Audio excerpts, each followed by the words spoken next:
welcome to the Health Marketing Collective, where strong leadership meets marketing excellence. I'm your host, Sara Payne, a health marketing strategist at Umbrella Communications, and I'm bringing you fascinating conversations with some of the industry's top marketing minds. On today's episode, we're going to discuss how healthcare brands can leverage thought leadership to reshape public perceptions, influence behavior change, and become architects of a health revolution. In today's marketing mix, thought leadership plays a pivotal role in empowering consumers to make informed decisions about their health. And on the B2B side, thought leadership can help accelerate the adoption of new technologies by healthcare providers. To chat with me about this topic, I'm thrilled to welcome Emily Hansen, who is Senior Director of the Resensation program at Axogen. Specializing in advocacy and education, Emily helps breast cancer patients and their surgical care teams understand the prevalence of numbness after mastectomy and what can be done to address it. In the work Emily and her team are doing at Axogen, she's helping to create a consumer health movement to increase the quality of life for breast cancer survivors and previvors. She's leading some really amazing work that's making a positive impact on so many lives. Welcome, Emily. Thank you so much, Sara. I'm happy to be here. Well, before we kick this off, I did want to mention that Emily and I have known each other for a very long time. I think Emily and I figured it was somewhere around 16 years ago that we first met, and we have partnered together on many PR and thought leadership campaigns throughout the years. Emily's always been on the client side and me always on the consultant side. We have a long history together and mad respect for one another. So if you notice a casual nature to our conversation, it's because we've also become really good friends over the years. And I honestly can't say enough good things about her. She's incredibly smart and talented and also really fun to be around. So I'm just absolutely thrilled to have Emily on the podcast. So let's dive in. Emily, I wanted to start with Axogen's goal, which is to make sure that every woman who is diagnosed with breast cancer knows how common it is to experience numbness in their chest after a mastectomy and how that resulting numbness can negatively impact quality of life. I'd like to just spend a minute there if we can. But I have to admit that before we started working together, I didn't know that somebody could experience numbness after a mastectomy. So can you talk a little bit about the issue of numbness and why it happens? Yes, I think that's a great point too, because before I started working in this space, I also did not know that numbness was so prevalent. But I've learned a lot since then. And I think, there's so much information out there about breast cancer. There's an entire month dedicated to awareness around it. There's a lot of pink ribbons, a lot of support, which I think is great. But there are definitely some gaps as it relates to care. And when I think about the fact that there are nearly 4 million breast cancer survivors living in the United States today, how many of them are likely experiencing this challenge of numbness or pain or the combination of both? I think there's really an opportunity to address it. So the simplest way to explain why numbness happens is we all have peripheral nerves running throughout our body. And when they're working fine, everything's great. Most of us can't even really imagine what it's like to not have them working like normal. But when you have a mastectomy procedure or surgery of any kind, and you're going to cut the skin and remove the tissue, those nerves run throughout the entire breast. And so they're going to be cut and removed along with the breast. And even though you can have a reconstruction to recreate like the look and the shape and size of a breast, if nothing is done to repair those nerves during the breast reconstructional procedure, it will be completely numb. And the simplest way to try to provide an analogy for people is many of us have experienced that temporary numbness after a dental appointment. If you imagine that across the surface area of your chest, but also being permanent, it can be a really debilitating thing that impacts quality of life, and it can even impact the safety for patients. There can have injuries like burns and cuts and things like that, or not even being able to feel your clothing. It's really disorienting. So there's a lot of opportunity out there to help educate patients about this challenge and the clinical community.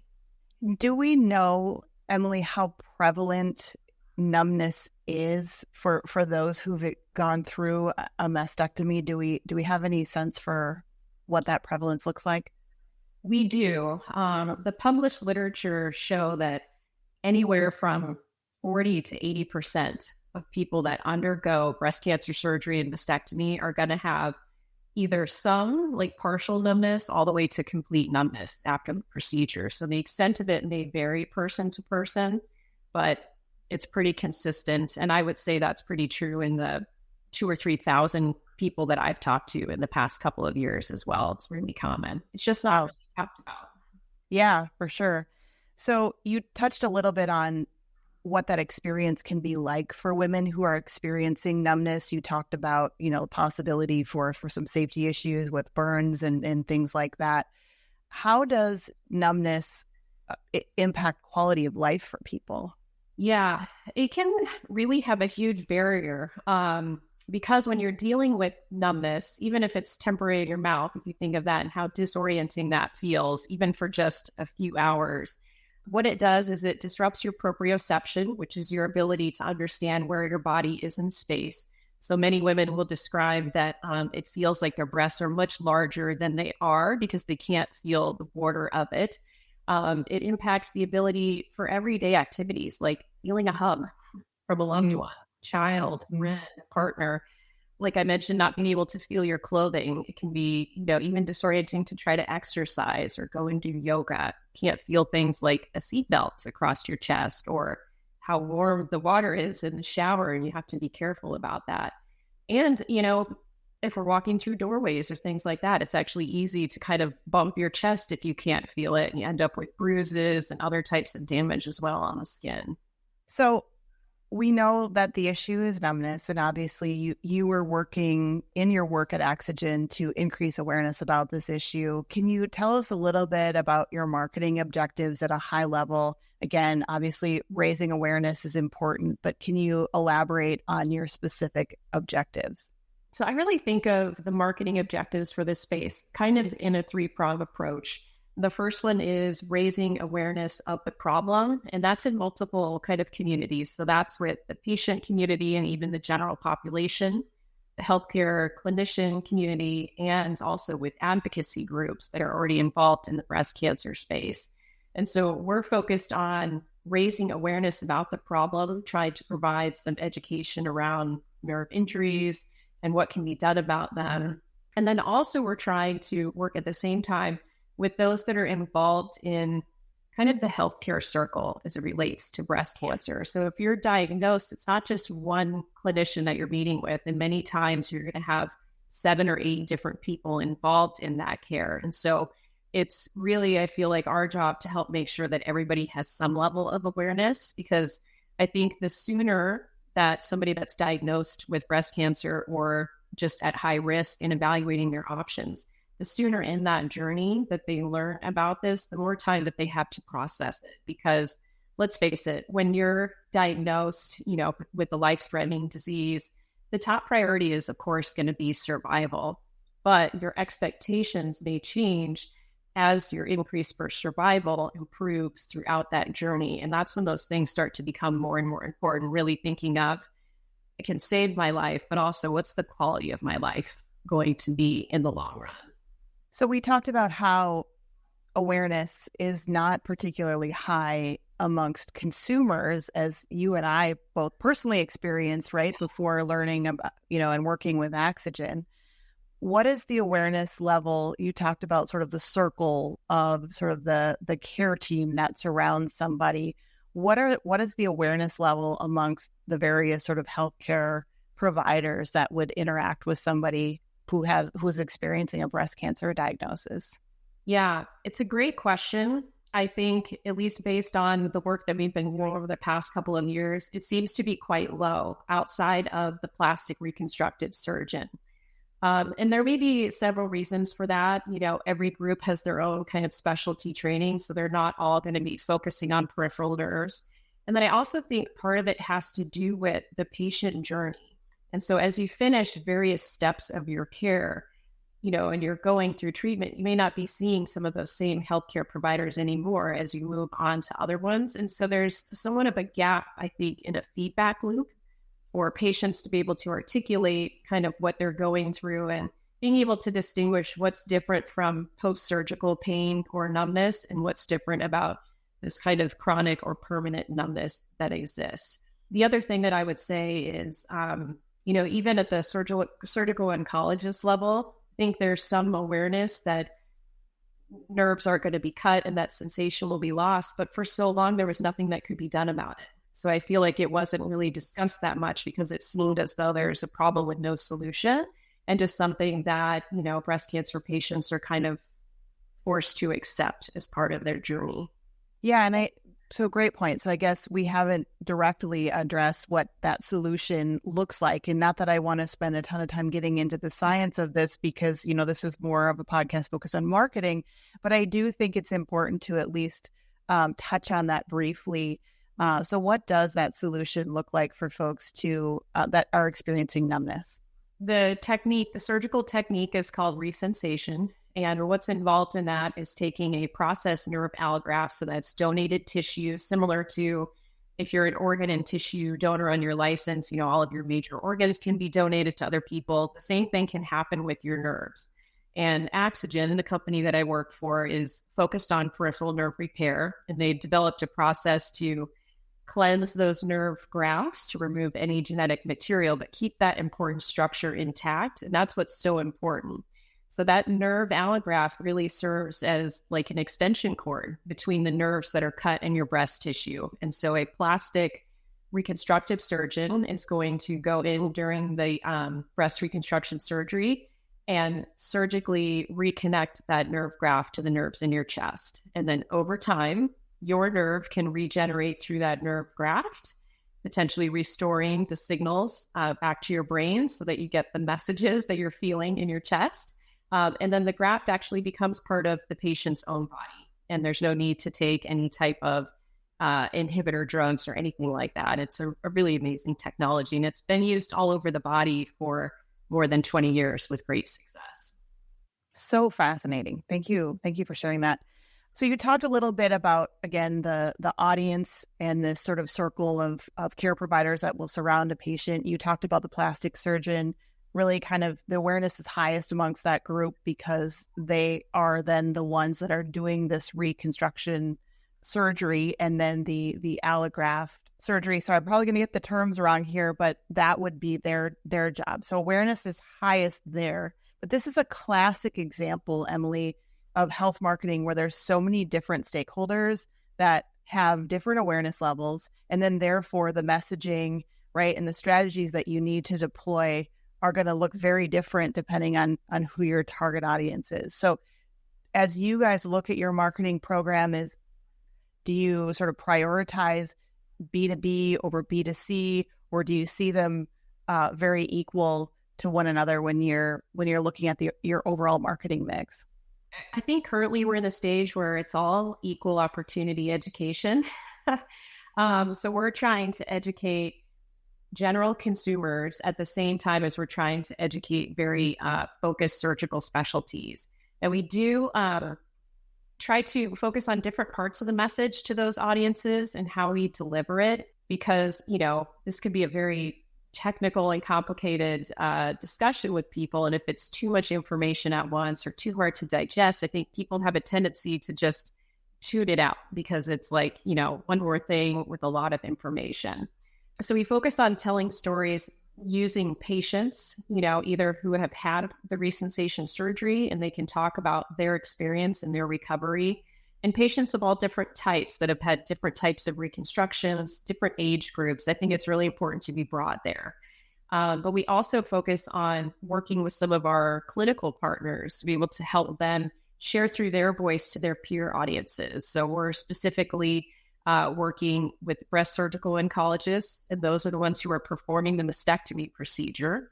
And even though they're not doing the resensation technique, their contribution to that process is really important in terms of how they perform it.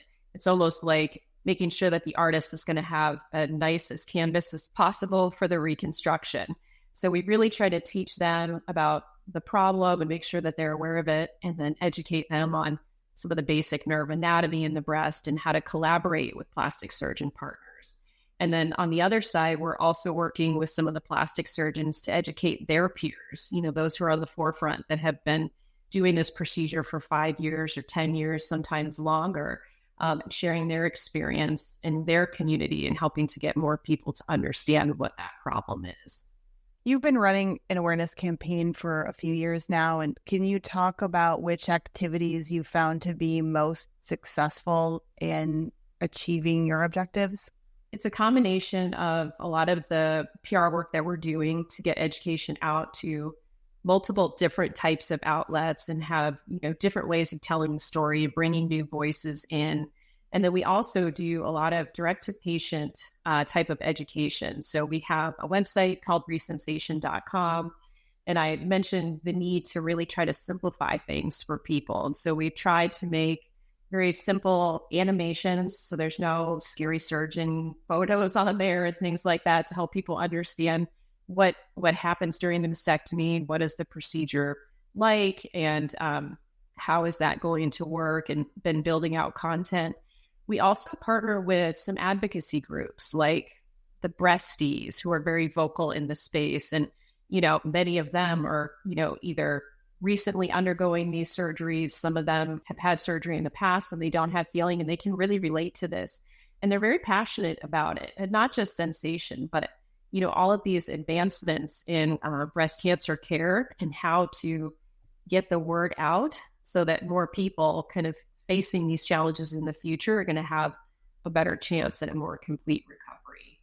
I'm glad you went there, because I was going to go there as well. The breast cancer survivor community is very tight-knit and very supportive of one another, which obviously represents a tremendous opportunity for you to link arms there and, really sort of help get the message out through that community.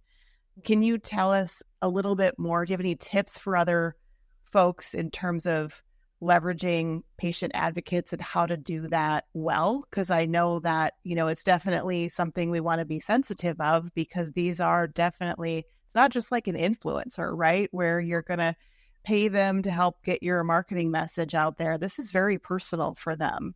And you certainly don't want to appear as a brand as though you are sort of, taking advantage of their personal experience. So can you talk about sort of how you view that in terms of getting that right when you're working with a patient advocate? That is a great point, because they should not be treated like influencers because they're not the same. They have the lived experience of going, through their own procedures and really being able to articulate in their own words kind of what that means. At first, I have to be honest, I was a little bit nervous about it because, it's sort of a scary thing to talk about. I was a little bit nervous that, some of these survivors and previvors may be disappointed that they didn't have this procedure and may not be as open to talking about it. But what we found was, reaching out to them through these different groups and just doing some of the basic education on what happens. For one, they're grateful for the education because they didn't know and they understood it. And then they feel more empowered to help educate their peers and try to put this forward. And I think it's also a balance of knowing when, it matters to use your brand and when it doesn't. And I feel pretty strongly about not needing to always have the Resensation brand front and center. In some situations, it makes sense, or when we're directing people to like our surgeon locator so that they can try to find a surgeon in their area and schedule a consultation, but really just trying to focus on what the issue is so that then we're able to position a solution even. And I feel like there's a lot more openness to that. And the community at large seems very, very willing to try to pay it forward for future generations. I mean, I talk to people all of the time. Half the time when I'm traveling, I run into somebody that asks me what I do on a plane or something like that. And they're very open about their procedure, and they're willing to, answer questions that I have from them about how does this impact them? What does it feel like? And actually all of that has helped us create better educational tools to reach more people. So I think it's just been a really organic kind of partnership working with these survivors and previvors. Yeah. So one of the tips that I'm hearing from you there is that it's really important to focus on the issue and let their voice come through versus it being the brand. And I think some companies and some brands struggle with, when does the brand need to lead? Because, I'm doing this to raise awareness for my brand. Why would I want my brand to take the back seat versus the issue? And I think it's really smart. What you all are recognizing here is that there's a tremendous amount of potential and willingness and interest to get the word out or raise education and awareness within inside of this survivor community, but it does require prioritizing the issue and letting the brand sort of take the back seat. Completely agree. If it was all about us and you don't take the opportunity to help educate about the issue, it's sort of like you're trying to put a puzzle piece in where it doesn't really fit. You can't just go out there and talk about a solution when people don't understand and accept that there's a problem out there first. Creating a health movement certainly doesn't happen overnight. Do you view this as a long-term journey that you're on as a brand and as a company? 100%. I will say sometimes it's a bit of a challenge, with executive leadership and helping them understand how the PR and media strategy really fits into the overall commercial plan, because it isn't just a short-term thing. It's not like you can just get, a few placements here and there and pat yourself on the back and say, great, the word is out, we're done. So I've really looked at it kind of year over year. How do we build momentum? How do we tell deeper stories? How do we, collaborate together with you and your team to come up with new ideas, fresh angles, bringing new voices, because people are diagnosed every day, right? So even all the great PR that we've done in the past couple of years, people don't necessarily go back in time and look for an article, from a couple of years ago. So I feel like it is something that you need to invest in regularly if it is going to be part of your strategy. It's not really a dabble approach or putting out a press release occasionally on the wire.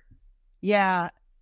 Two questions on that. I'm going to come back to the executive piece in a moment, but so many companies, I think, want everyone to know about this really important thing related to their health. And they come to us and say, let's get this story on Good Morning America. And some people think that once you've gotten that sort of big national story, which obviously helps, does a tremendous amount to really help raise awareness in a big way. But it's almost as if then they think the work is done and that you've made it. What do you think about that? I mean, it sounds like you think this is about building momentum and continually beating that drum. A placement on the Today Show or Good Morning America is great. I sort of equate that to an EpiPen. It's it gives you a great adrenaline boost, but maybe you're going to get 20 minutes life out of it. And so you have to think about what's the rest of your plan, whatever your maintenance plan is, even if you're thinking out of the realm of your life, what's the actual diet? What are the things that you're doing consistently? That seems to be a theme across all types of things, is that consistency is sometimes the most important. It's not that everything, needs to be as big of a hit as the Today Show, right? But continuously being out there, being front and center, I think is so much more important. It helps you build momentum. And we've seen that also translate into search engine optimization on our website and things like that. So it all kind of works together. It's like an ecosystem, as opposed to just chasing those sort of quick highs, which to your point are great, but sometimes they're few and far between, and there's so much happening in the media all the time. It can be hard to even fight for those opportunities really regularly. Yeah, so I was going to ask you what evidence you've seen that the movement, this health movement and awareness around numbness is growing. Again, executive teams want that evidence that this work is paying off, that the money investment you're making in raising awareness is paying off. Can you talk a little bit more about the evidence that you're seeing? And obviously, it sounds like the sort of layered approach to increasing awareness has helped boost your results in search for folks out there who might be looking for solutions. What else are you seeing? It's amazing to me. So it's just 5 years that I've been in this role and looking at the change in the trajectory over time. I mean, we've increased our organic and direct traffic on our website more than 1,000%. Wow. which is pretty incredible. We also look at things such as what is the time spent on our websites, looking at average view time, and then of course conversion. So we're trying to see how many visitors are looking at the surgeon locator and also calling people from the surgeon locator. And we can certainly tell that's working. I can also tell just in how many more procedures are happening. So I think those are all really good indicators that it's working. We're also seeing some other things that are a little bit more anecdotal, but, surgeons that I may have met, 4 years ago that didn't really believe this was an issue. Those surgeons are now coming to us asking to be trained on the procedure because patients are asking about it. And if they don't offer it, those patients are looking for someone else who will. So I think that's, probably some of the most compelling evidence that you can have, even though sometimes it's a little bit harder to quantify. We really are seeing success continuing to work the plan as we're Yeah. So these metrics that you're mentioning, both, more specific qualitative metrics, but also the anecdotal ones. I'm sorry, quantitative metrics, but then the anecdotal ones as well. Are those resonating with the executive team? Do they look at that, right alongside you and the marketing team and say, yes, this is a success. This is what we want to see. They do. And I think I've made a direct habit of when we share our PR wins, right? All the impressions and things like that, and then sharing what's actually happening kind of simultaneously is really important because they don't necessarily know what it means to say that, in 5 years, we had more than 650 million impressions. They're like, I don't know what that is, right? And that's not their world. That's okay. So I try to make it more real for them and be able to translate that into, how many opportunities people have had now with all of this work to learn and many times be, touched by the information more than once. And then how that's translating into what's important to us. And we can tell people are actually searching Resensation by name, which I think is great. A couple of years ago, there wasn't any searching going on at all for anything with like chest numbness or breast varicization or anything like that. That's really cool. It sounds like you're really do a thoughtful job of bringing your marketing metrics alongside of business impact, business performance, and that it is resonating. I think that sometimes, executives might agree with you that they want the long-term investment we were talking earlier about. Is this a long game? Is this a journey? And it is a long-term investment. They might agree to that when you're talking about the annual goals for the program. But, there's certainly that pressure to demonstrate kind of immediate impact on business growth, whether it's monthly or quarterly. So how do you keep the executive team honest and allow the organization to stay focused on the long-term goals when there's also this pressure for short-term performance as well? It was more challenging, earlier on. And I think in those earlier days, we had to really do a bit more modeling and being able to show them kind of scenarios of how this work is translating into increased patient volumes. We also work to communicate this even with the surgeons that we work with so that their understanding of how much more traffic is actually coming to them that they didn't even realize, like coming from the locator. So I think trying to come up with some sort of model or different assumptions that you can use to be able to connect this investment in PR and the type of results that we're getting really are kind of helping to feed the pipeline, if you will, in terms of consumer information. Well, I just have to say what you guys are doing is so cool. And it sounds like it really is making an impact on raising awareness amongst consumers. And then, as you said, increasing patient referrals for your clinicians as well. And the executives are definitely seeing the impact as well. So kudos to you and your team for all this work that you're doing on an ongoing basis. Now, I'd like to shift a little bit to a special segment that we call the Collective Quickfire. It's a fun way to get some valuable nuggets of insight from you before we end the episode. My first question, I got 5 questions. My first question for you, Emily, is what topic do you think is overhyped in health marketing?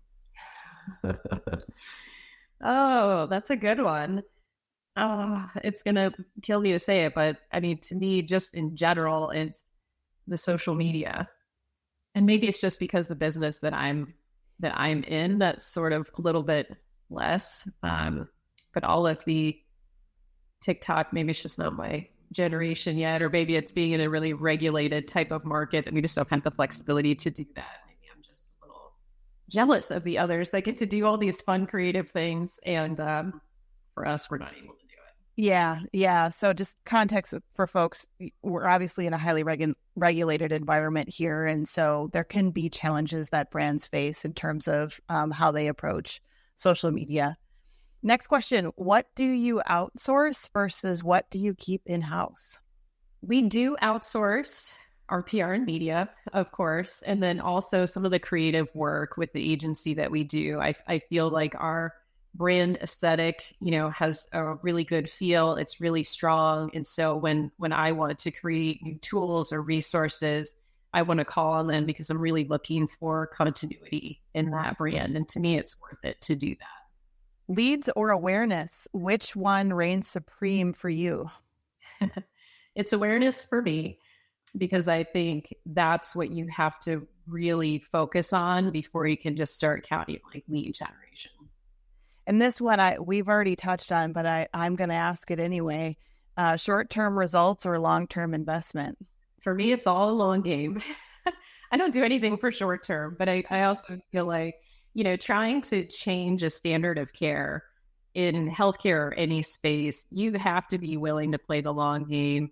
It's so rare just when you think of, the speed that everything moves. Social media and those things move fast, but when it comes to legislative change and, how many people it takes to really create a movement, it's all about that long game. You gotta buy into it.